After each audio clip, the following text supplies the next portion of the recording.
যে মেয়ের বিয়ে হবে সেই মেয়ে রাত 12টার পরের থেকে বাজান 1টা 2টা পর্যন্ত মিয়া নাচে হলো। এরপরে মিয়া নাচে যখন ক্লান্ত হয়, আমি শুনছি নাকি দেখি নাই, আমি শুনছি রাত 2টার পরে মিয়ার মাও নাচে। আমি বলি পাড়া প্রতিবাসী মেয়েরা লাসে, মেয়ের বিয়ে হবে আনন্দ লাসে, মিয়া নাচে আজ বাদে কাল আমার বিয়ে হবে, এই জন্য মিয়া নাচে। তাহলে তুই যে মিয়ার মা, কোন বিবেকে তুই নাচলি? তাহলে বোঝা গেল তোর মিয়া যাবে জামাইয়ের সাথে, তুই যাবি বিয়ের সাথে। তেল ধরছে তোমার? হ্যাঁ, তেল ধরছে।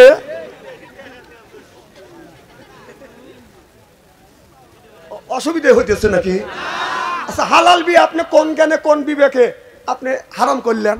হ্যাঁ, 5টা মনে একটা কথা কয় না আপনার? লজ্জা করা উচিত।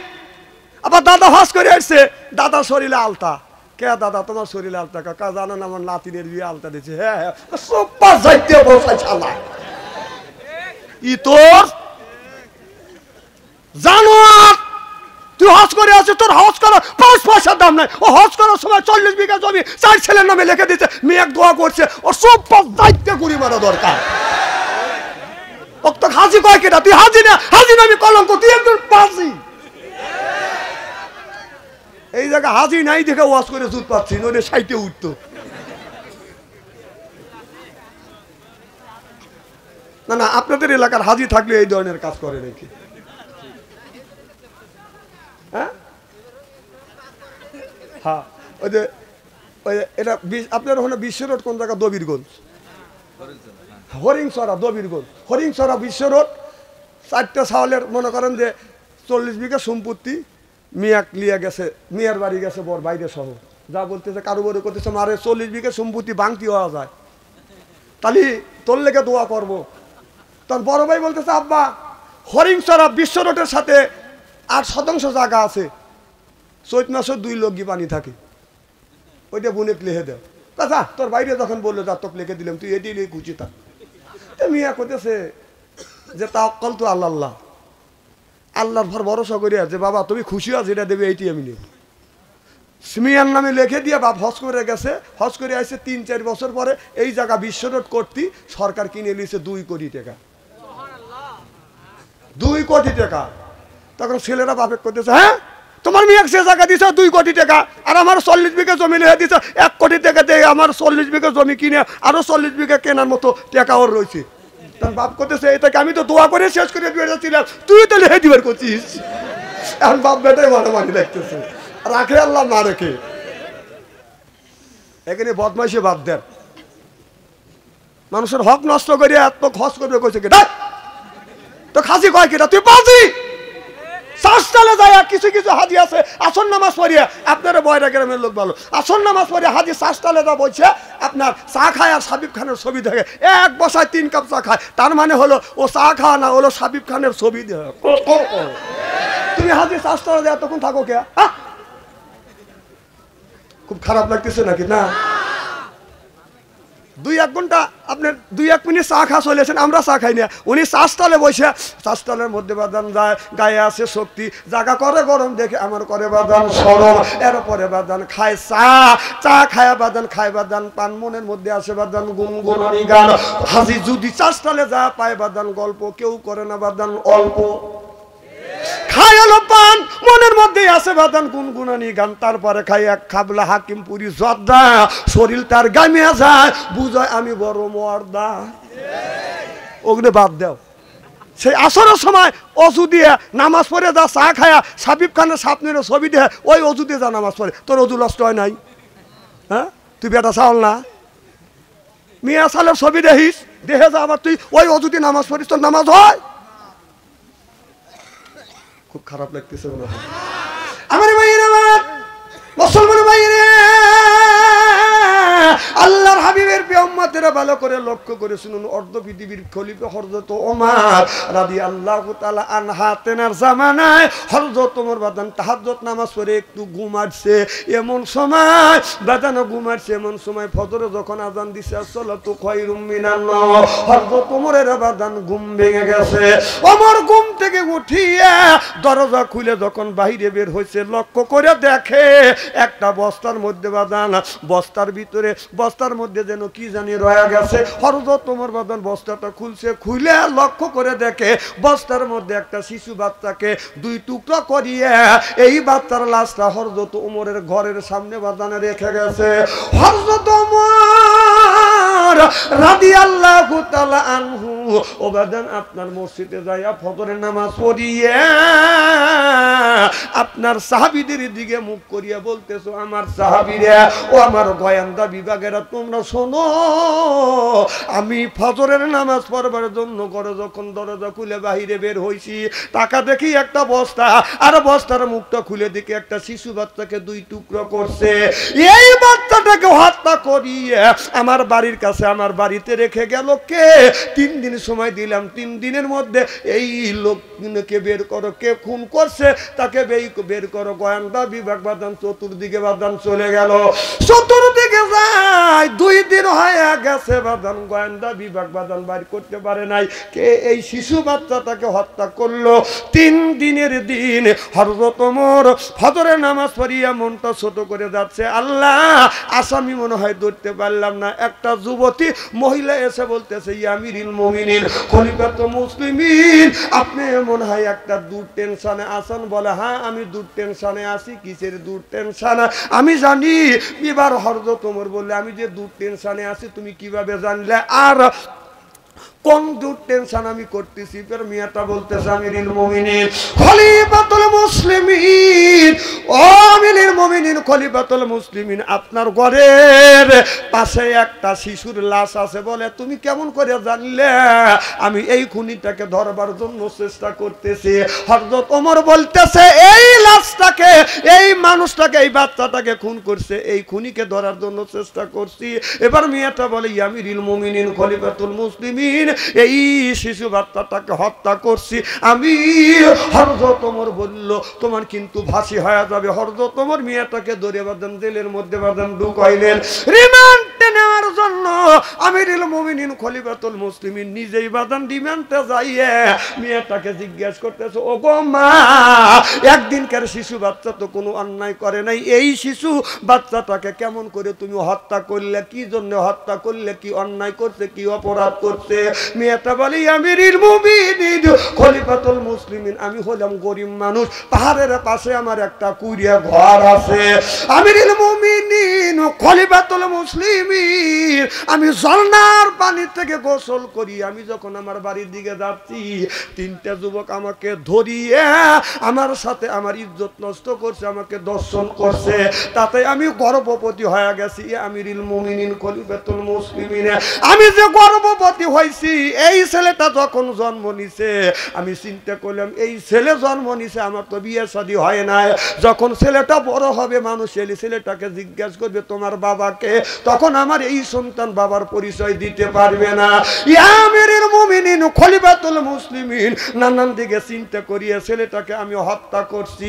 আমিরুল মুমিনিন, শরীয়তের যা বিচার আছে আপনি বিচার করেন, আমি মাথা পেতে নিব, কিন্তু আপনার আদালতে আমি মামলা দায়ের করলাম, যেই 3টা যুবক আমার ইজ্জত নষ্ট করছে হুজুর, ওই 3টা যুবকের বিচার করতে হবে। চিল্লা পান মারহাবা।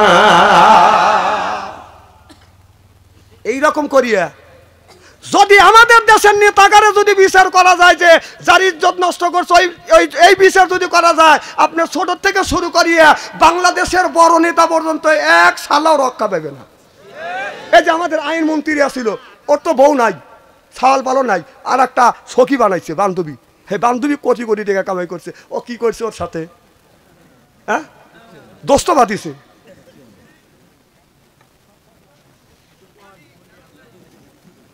মানে ওগুলো শুনছে, ওগুলো শোনার আমার বলার সময় নাই। আমি কোরআনের কথা বলবে রয়েছি, খালি একটু টাচ দিয়ে দেবো। পুরুষ হলে বুঝবেন, আর মহিলা বুঝলে বুঝতেইছে। অল্প বললি মহিলা বোঝে, ভাঙ্গা বললি পুরুষ বোঝে। খুব খারাপ লাগতেছে। আমার ভাইয়েরা, মুসলমান ভাইয়েরা, আল্লাহর হাবিবের উম্মতেরা ভালো করে লক্ষ্য করে শুরু। হযরত মুসা আলাইহিস সালামের একটা ঘটনা মনে পড়ে গেল, বলবো কি?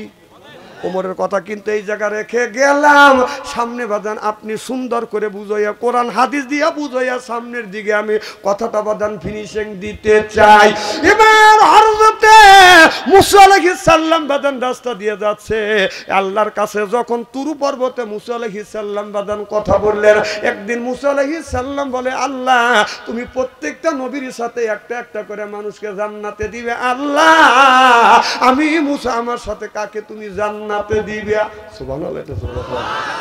আল্লাহ বলে মুসা রে তোমার সাথে জান্নাতে যাবে অমুক গ্রামের একটা কসাই তোমার সাথে জান্নাতে যাবে। হযরত মুসা আলাইহিস সালাম বলে আল্লাহ আমার ওই লোকের সাথে কি দেখা হবে? বলে হ্যাঁ তোমার সাথে দেখা হবে। এবার মুসা আলাইহিস সালাম বাদান বের হলেন ওই যুবকের সাথে দেখা করবার জন্য যেই যুবক হযরত মুসা আলাইহিস সালামের সাথে বাদান জান্নাতে যাবে। হঠাৎ করে হযরত মুসা আলাইহিস সালাম রাস্তা দিয়ে যাচ্ছে আপনার রাস্তা দিয়ে যাইতে লক্ষ্য করে দেখে একজন মহিলা বসে বসে কাঁদতেছে। আল্লাহর নবী মুসা আলাইহিস সালাম বলতেছে ও গো মা কেন তুমি রাস্তার পাশে বসে কাঁদো? বলে আপনি আমি বসে আছি আল্লাহর নবী মুসা আলাইহিস সালাম নাকি প্রত্যেকদিন এই রাস্তা দিয়ে তুর করতে আল্লাহর সাথে দিদার করবার জন্য যায়। সুবহানাল্লাহ। আমি বসে আছি এ যুবক তোমার ওয়াজ হচ্ছে না এগুলি তো ঠিক না তুমি যুবক মানুষ না মিস কল দিছে না ওরা তো মিস কলের অপেক্ষায় থাকে। এদিক তাকান চেহারা কি একেবারে খারাপ নাকি?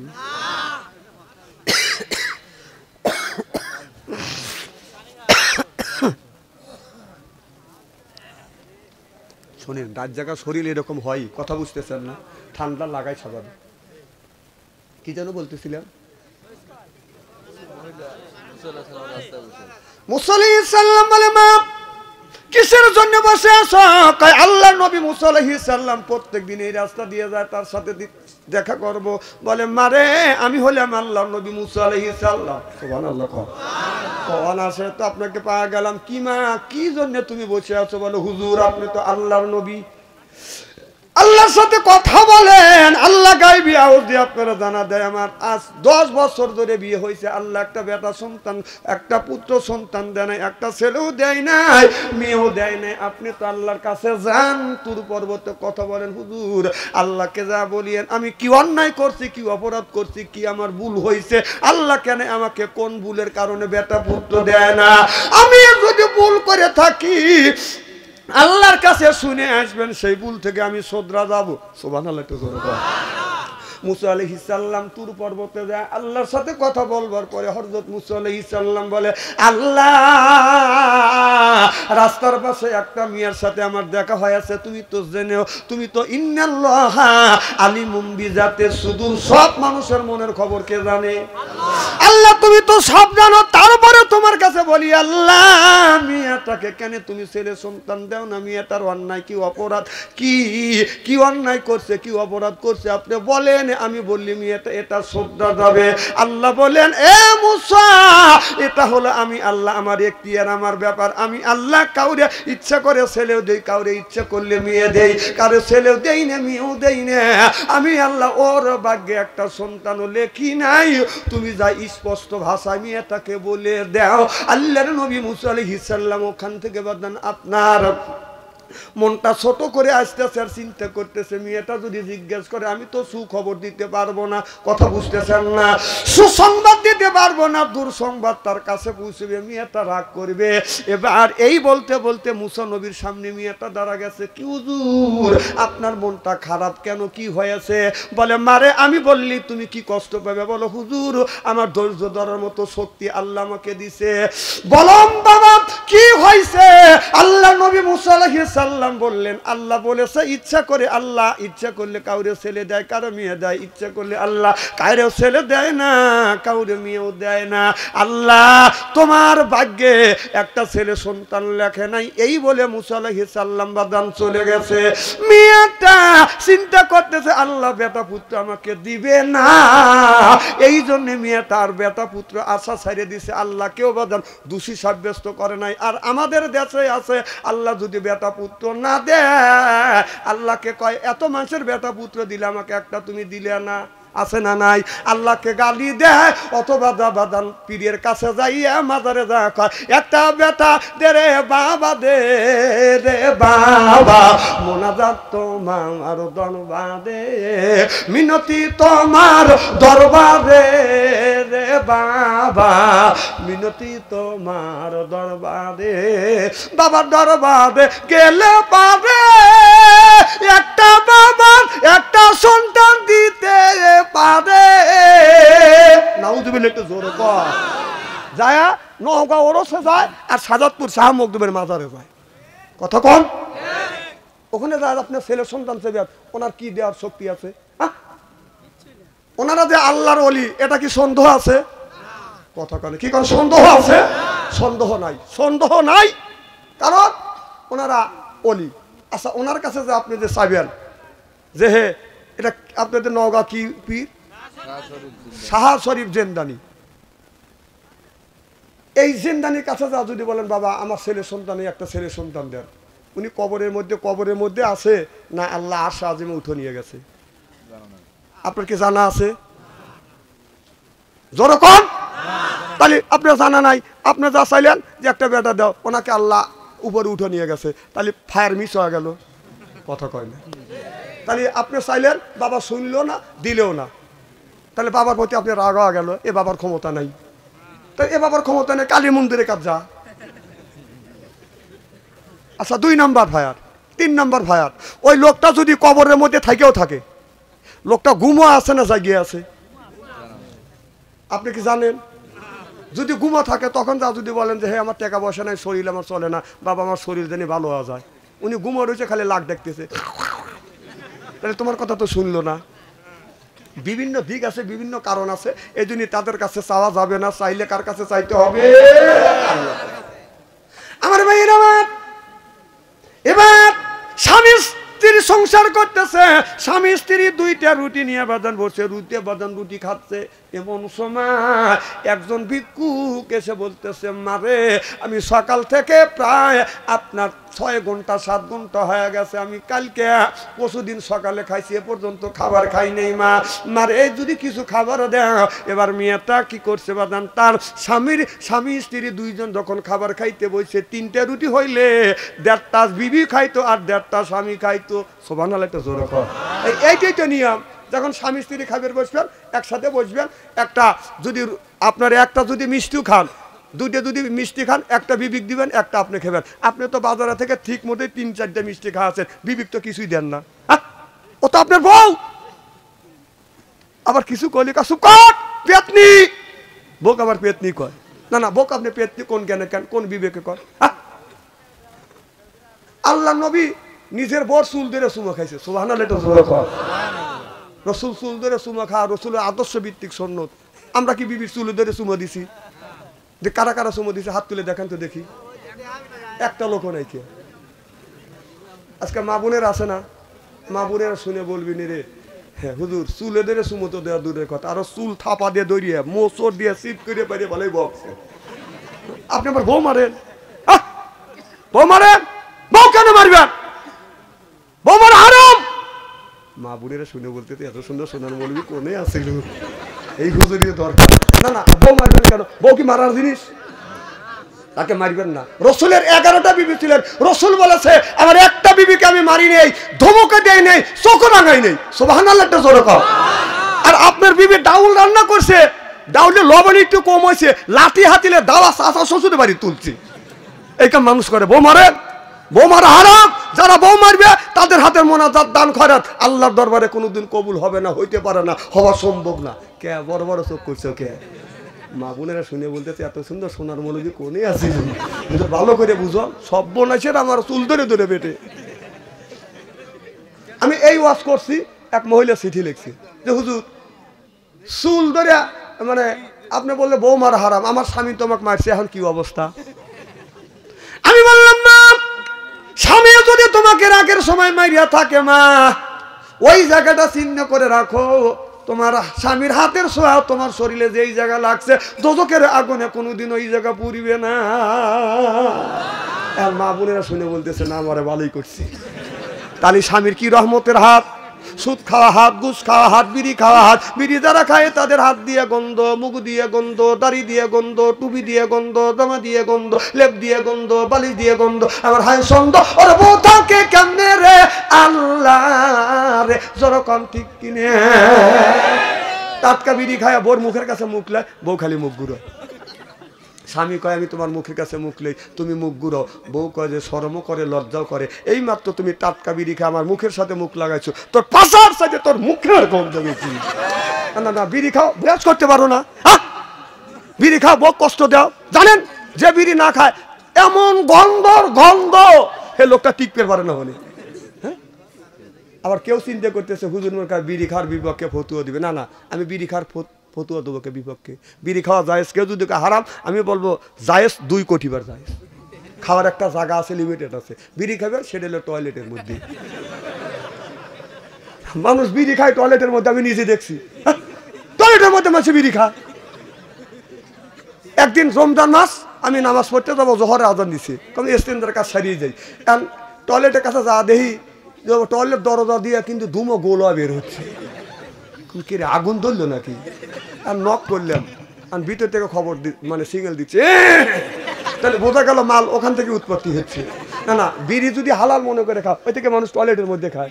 এই যে এইবার কয়েকদিন আগে দেখছি, এই যে আপনাদের সেন্টার জালসার কয়েকদিন পর যে একটা বুড়ো টয়লেট থেকে বের হচ্ছে, দেখে মুখ লড়তেছে। দাদা কি খাও? কয় পান খাচ্ছি। কম কোনে গেছিল? কয় টয়লেটে।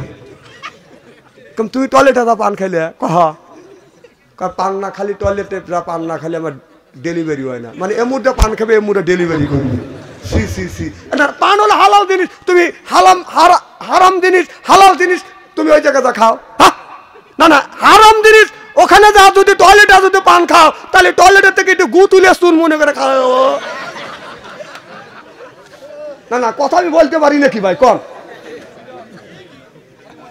না না, এই পান, এই যে পান, এখন আমি দেখছি, আমি অনেক জায়গা ভালো করে দেখি যারা পান খায় ওরা টয়লেটের মধ্যে পানও খায় আর ডেলিভারি করে।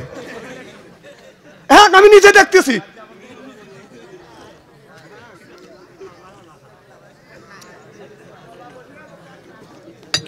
এরা কইতেছে যে না খায়, আসলেই খায়।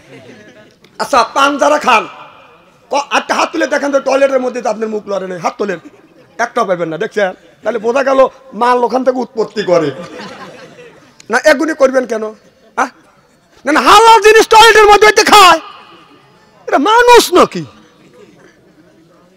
ইচ্ছে কি বরকত কমে আমাদের?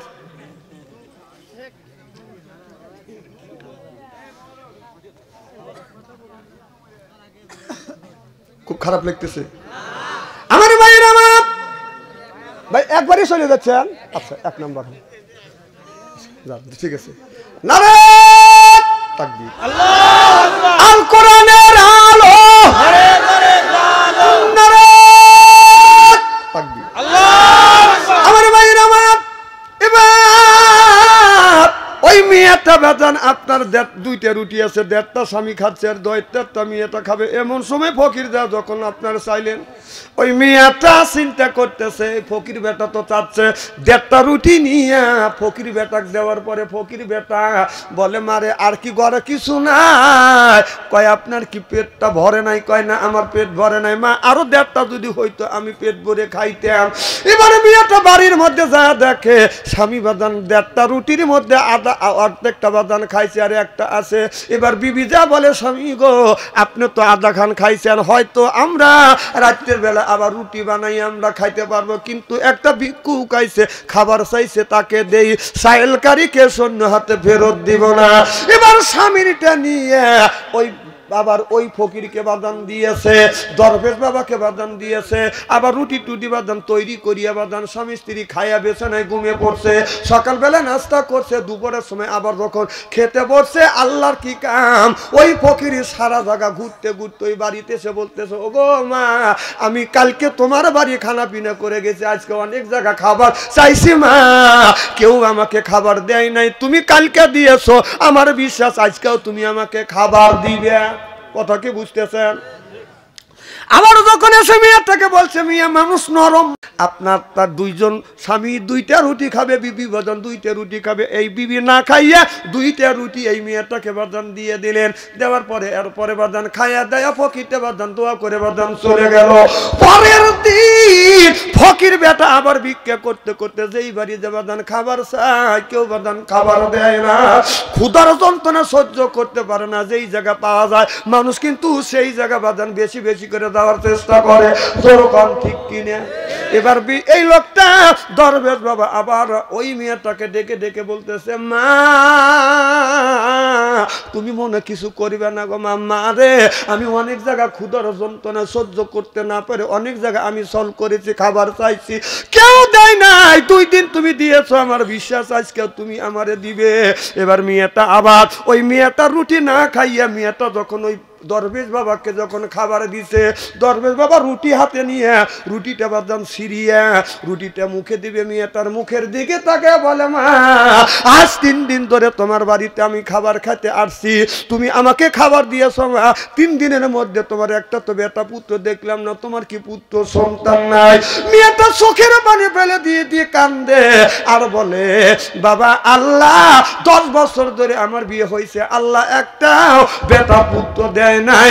এবার ফকিরটাই কথা শুনিয়া খাবার খাইয়া ও বাজান বাড়িতে যাইয়া আপনার তাহাজ্জুদ নামাজ পড়ি আল্লাহর কাছে দোয়া করেছে, আল্লাহ ও মাওলা তুমি ইচ্ছা করলে ছেলেও দাও, ইচ্ছা করলে মেয়ে দাও, ইচ্ছা করলে দিতেও পারো না, আল্লাহ তোমার ভান্ডারে কোনো জিনিসের অভাব না, আমি ফকির, আমি ভিক্ষুক, আমি দরবেশ মানুষ, আয় আল্লাহ তাআলা তোমার কাছে অভাব নাই, চাইলে তুমি ফেরত দাও না, আল্লাহ তুমি কি পারো না ওই মেয়েটাকে একটা বাচ্চা দিতে? ও বাজান আল্লাহর কি শান, আল্লাহর কুদরত বোঝা যায় না। আল্লাহ কিছুদিন পরে ওই মেয়েটাকে বাজান একটা ফুটফুটে সন্তান দান করছে। এই ছেলেটা যখন দান করছে, ছেলেটা যখন হইছে আপনার 3-4 বছর পর হযরত মুসা আলাইহিস সালাম ওই বাড়ির পাশ দিয়ে বাজান যাচ্ছে, যাইতে যাইতে মুসা আলাইহিস সালাম ওই মেয়েটার সাথে টাকা লক্ষ্য করে দেখে ওই মেয়েটা একটা শিশু বাচ্চা নিয়ে খেলাধুলা করতেছে। হযরত মুসা আলাইহিস সালাম আস্তে আস্তে মেয়েটার দিকে এগিয়ে যায়, বলে ও গো মা এই বাচ্চাটাকে, বলে এই বাচ্চা আমার গর্ভের সন্তান, আল্লাহ আমাকে একটা সন্তান দিয়েছে। হযরত মুসা আলাইহিস সালাম মনে মনে চিন্তা করতেছে আল্লাহ তুমি তো এই মেয়ের কথা বলেছিলে তুমি ছেলে সন্তান দিবে না, তুমি কেন এই মেয়েটার গর্ভে আবার সন্তান দিলে? মেয়েটা এ কথা বলে নাই হুজুর, আপনি তো বলেছেন আল্লাহর নবী, আপনি আল্লাহর নবী, আপনি তো বলেছিলেন আল্লাহ ছেলে সন্তান দিবে না, কিন্তু আপনাকে আমি অবিশ্বাস করি না, কিন্তু আল্লাহ কিন্তু আমাকে ছেলে সন্তান দিছে। হযরত মুসা আলাইহিস সালাম মাথা ছোট করে তুর পর্বতে যাইয়া আল্লাহর সাথে দেখা করবার পরে বলতেছে আল্লাহ কিছুদিন আগে তোমাকে আমি একটা মেয়ের কথা বলেছিলাম, আল্লাহ এই মেয়েটার ছেলেও নাই মেয়েও নাই, আল্লাহ একটা সন্তান দাও, তুমি বলেছো ওই মেয়ের ভাগ্যে আমি কোনো পুত্র সন্তান লেখি নাই, আল্লাহ তুমি আমার কাছে না করলে আবার কেন পুত্র সন্তান দিলে? ওই মেয়েটার কাছে তো আমি লজ্জিত হইলাম, ছোট হইলাম, কেন তুমি ওই মেয়েটাকে সন্তান দিলে?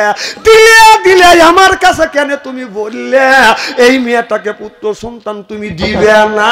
আল্লাহ আমাকে কেন ছোট করলে? আল্লাহ বলে মুসা রে তোমার এই প্রশ্নের আমি জবাব দিব, তুমি এক টুকটা মানুষের গোশত নিয়ে আসো। হযরত মুসা আলাইহিস সালাম যখন বলল যাও এক টুকটা গোশত নিয়ে আসো, এরপরে আমি বলে দেব কেন মেয়েটাকে আমি পুত্র সন্তান দিলে।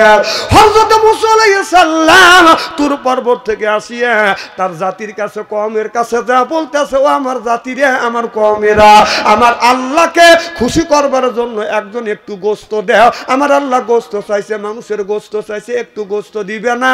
তার উম্মতটা বলে অন্য কিছু দিতে পারি, আমি শরীর কাইটে আমি ব্যবহার করে গোশত দেবো, নিজের শরীর আমি কেমন করে জখম করব? কথা বুঝতেছেন না? কেউ দেয় না, না দেওয়ার কারণে মুসা আলাইহিস সালাম রাস্তা দিয়ে বাদান চলে যাচ্ছে আর বলতেছে আল্লাহ তোমার বান্দাদের কাছে আমি এক টুকরো গোশত চাইলাম, তুমি সে ছবিটা কেউ একটু তো গোস্ত দিল না, মন খারাপ করে যাচ্ছে আর চিন্তা করতেছে আল্লাহ কি জবাব আমি তোমার কাছে দিব।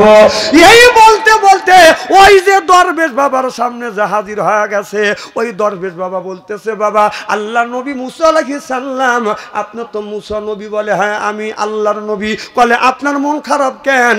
বলে আমার মন খারাপ এই জন্যে আল্লাহ মানুষের গোস্ত চাইছে আর আমি আমার উম্মতদের কাছে আমি গোস্ত চাইলাম, কেউ একটু গোস্ত দিল না আল্লাহকে খুশি করবার জন্য। এবার ওই দরবেশ ব্যক্তি বলে ও নবী মুসা আলাইহিস সালাম, আল্লাহ মানুষের গোস্ত কি আপনার কাছে চাইছে? বলে হ্যাঁ চাইছি। কত মানুষের কাছে চাইলাম, কেউ গোস্ত দিল না। এবার বলে মুসা রে, আল্লাহ নবী মুসা আলাইহিস সালাম তোমার হাতে কি চাকু আছে? বলে চাকু আছে। চাকুটা দেন। চাকু যখন বাজান দিছে, এবার চাকুটা দরবেশ বাবা হাতে নিয়ে শরীরে এক অঙ্গ কাটিয়ে এক টুকরো গোস্ত দিয়ে দিছে, যাও আমার আল্লাহকে গোস্ত দাও। এবার মুসা আলাইহিস সালাম গোস্ত নিয়ে বাজান চলে গেছে তুর পর্বতে। যা বলে আল্লাহ তুমি তোমার বান্দার গোস্ত চাইছিলে, কেউ দিল না, একজনও দরবেশ বাবা গোস্ত দিছে। আল্লাহ বলল মুসা রে এই গোস্ত আমি খাবো না, আমি তোমাকে পরীক্ষা করবার জন্য, আমি তোমাকে বুঝনের জন্য আমি এই জন্যই গোস্ত চেয়েছি। মুসা রে তুমি তোমার উম্মতের কাছে গোস্ত চাইলে, তোমার শরীরে কি গোস্ত ছিল না? এ মুসা তুমি নবী হইতে পারো রে মুসা, এক টুকরো গোস্ত কাইতে তুমি আমাকে কেন দিলে না? অন্য মানুষের কাছে গেলা, তোমার উম্মতটা তো দেয় নাই। কিন্তু ওই দরবেশ বাবার কাছে যখন বলছো, অমনি দরবেশ বাবা গোস্ত কাটে দিছে। এ মুসা এই দরবেশ আমার কাছে দোয়া করছে, আমি আল্লাহ সহ্য করতে পারি না, এই দানের বিনিময় আমি আল্লাহ তারে পুত্র সন্তান দান করছি। সিল্লা সিল্লা কান আল্লাহু আকবার।